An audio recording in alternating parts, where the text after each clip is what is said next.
Hello students, very good morning to all of you and welcome to the VL Academy. How are you all? I hope you will be fine. So let's begin today lecture. Today we are going to talk about A Truly Beautiful Mind. The story recounts the life of an outstanding scientific personality Albert Einstein from his birth till his death. इस story में हम बात करेंगे एक outstanding scientific personality की जिनका नाम Albert Einstein है, उनके जन्म से लेकर के डेथ तक की। Albert Einstein was born on 14 March in 1879 in the German city of Ulm. Albert Einstein का जन्म 14 मार्च 1879 को जर्मन सिटी एल्म में हुआ था। For about 2.5 years he could not speak, and when he did learn to speak, he uttered every word twice. 2.5 साल तक वह कुछ नहीं बोल पाते थे, और जब उन्होंने बोलना शुरू किया तो हर वर्ड को 2 बार बोलते थे। जब भी वो बोलना शुरू करते थे हर वर्ड को 2 बार बोलते थे। His playmates called him brother boring. उनके साथ जो खेलने वाले बच्चे होते थे वो उनको ब्रदर बोरिंग बोलते थे, क्योंकि वो अपने आप में ही गुमसुम बैठे रहते थे, वो दूसरों से ज़्यादा मतलब नहीं रखते थे, उनके साथ खेलते नहीं थे। And his mother regarded him a freak because of the abnormally large size of his head. और उनकी जो मदर थी वो उनको फ्रेक बोलती थी क्योंकि उनका हेड जो था, हेड साइज जो था, वो नॉर्मल बच्चों से काफ़ी बड़ा था। At school, his headmaster regarded him as stupid and good for nothing. अब जब वो स्कूल में एडमिशन लेते हैं तो उनके जो हेड मास्टर थे, जो उनके प्रधानाचार्य थे, जो प्रिंसिपल थे, वो उनको बोलते थे कि ये किसी लायक नहीं है, ये बहुत ज़्यादा स्टूपिड है, he can not do anything, कुछ नहीं कर सकता। But he proved them all wrong. But Albert Einstein ने उन सब को रॉन्ग प्रूव कर दिया। At the age of 6, on the behest of his mother, he learned to play the violin. अब जब वह 6 साल के हुए तो उनकी मदर ने उनको वायलिन स्कूल पे एडमिशन दिलाया और वायलिन सिखाने की कोशिश की। He became a gifted violinist.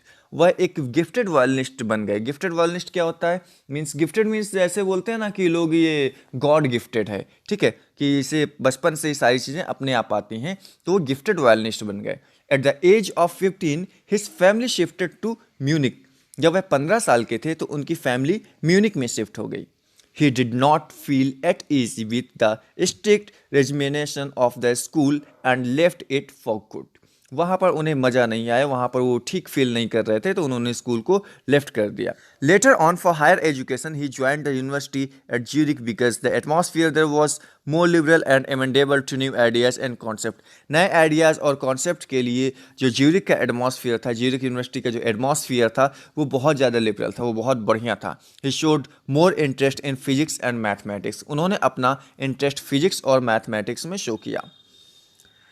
He met a fellow student Mileva Maric at the university. University में एक स्टूडेंट से मिले जिनका नाम मिलेवा मैरी था।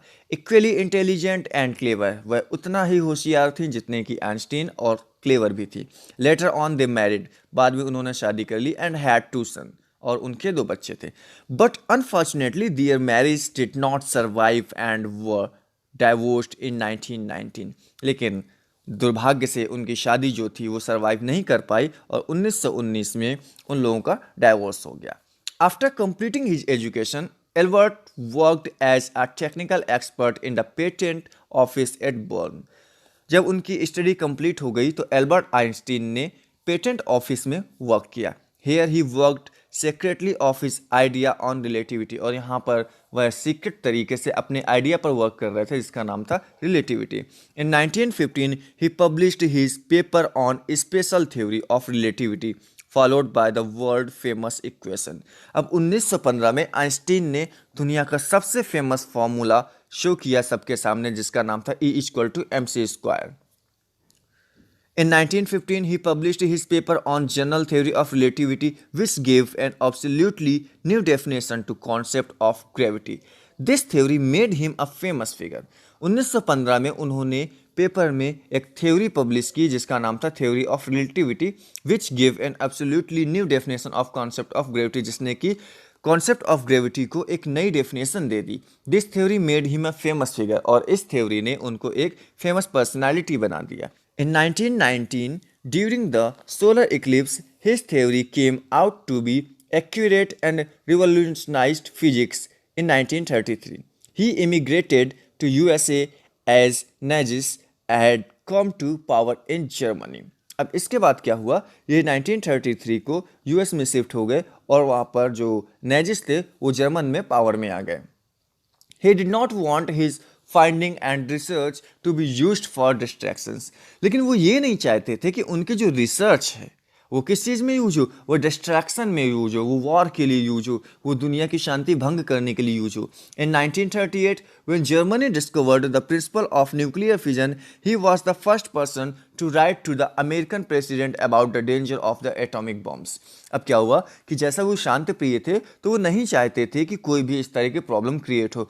Nuclear fission, he was the first person. जैसे कि उन्होंने न्यूक्लियर फिजन को फाइंड आउट किया जर्मन ने, तो वो पहले व्यक्ति थे जिन्होंने अमेरिकी प्रेसिडेंट को लेटर लिखा और बताया कि एटॉमिक बम कितना बड़ा खतरा हो सकता है. In 1945, when America dropped the atomic bombs on Nagasaki and Hiroshima, he was deeply hurt and wrote to the United Nations for the information of a world government to prevent recurrence of such destruction. 1945 में जब America ने दो bomb, atomic bomb Nagasaki और Hiroshima जो कि Japan में है वहाँ पर गिराए, ही वॉज डीपली हर्ट, उन्हें बहुत ज़्यादा दुख हुआ. And wrote the United Nation, उन्होंने यूनाइटेड नेशन यूएन को लिखा for the formation of world government to prevent recurrence of such destruction, कि आप ऐसे जो न्यूक्लियर वेपन्स हैं उनमें प्रतिबंध लगा दीजिए कि जो डिस्ट्रैक्शन का कारण बन जाते हैं. He spent his later days in politics advocating world peace and democracy. उनके जो बाद के दिन थे, इसके पहले वो रिसर्च करते रहे, लेकिन बाद की जो उनकी लाइफ थी वो उन्होंने किस तरीके से सर्वाइव की, वर्ल्ड पीस के लिए, डेमोक्रेसी के लिए उन्होंने अपनी लास्ट की लाइफ सर्वाइव की. वो पूरे दुनिया में लोगों के पास घूम घूम कर जाते थे और बोलते थे कि इस तरह की चीज़ें करने से कितना ज़्यादा नुकसान हो सकता है, ये न्यूक्लियर बॉम्ब गिराया गया तो कितना ज़्यादा नुकसान हुआ. इवन उनकी बाद की ये समझ लीजिए कि आप उनके बाद 50-60 पीढ़ियाँ अभी तक अपंग पैदा हो रही हैं, मीन्स डिसेबल पैदा हो रही हैं, तो कितना ज़्यादा हार्मफुल है ये ह्यूमन स्पेसीज के लिए. He died at the age of 76 in the year 1955. जब वे 76 साल के थे तो 1955 में उनकी डेथ हो गई.